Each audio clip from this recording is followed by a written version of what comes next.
I'm here today with Glenn Boyce, a Senior Associate at Jacobs Associates and the 2009 NASTT Person of the Year. Glenn, what persuaded you to first get into the engineering business?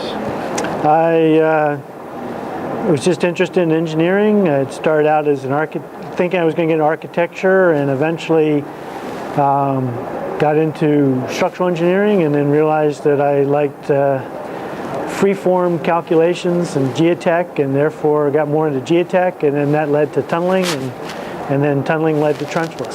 So. And how long ago was it that you first started working on trenchless projects? Well, I guess if tunnels are trenchless, I guess in the 80s, early 80s. First, probably 90, 91 was the first time doing more of a pipe jacking trenchless approach. But yeah. So you would have seen a lot of changes in the industry in that time? I have. I've told people in the past that when I teach at the Colorado School of Mines, that back in the early 90s that most of our trenchless work was done in soils, and that cobbles were a big issue, and over the last 10 years we've migrated into now cutting through rock, and you know, the big thing now is wood is the big problem as opposed to rock or rocky materials. So. And do you think these advances in technology have also corresponded with increasing acceptance and awareness of trenchless technology?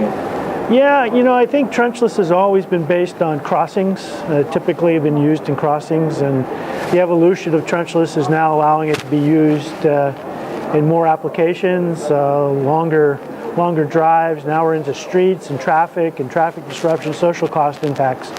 And so now it kind of becomes a preferred method of installation, and especially in urban areas. It still has a clear application in crossings, be it rivers or highways or railroads, environmentally sensitive areas. And so, yeah, it still has its place, and yet it's also expanding into other areas, I think. And what do you see as the next great challenge technologically for trenchless technology? You know, it's a hard one. It's still evolving. It's still the whole process, the equipment, the methods are all changing. It seems like if we develop a problem, we come up with a solution to that problem. You know, small applications, line and grade, have been solved with pilot tube, for example. And wood, I think, becomes is the kind of a problem, but you know, we're starting to be able to deal with that.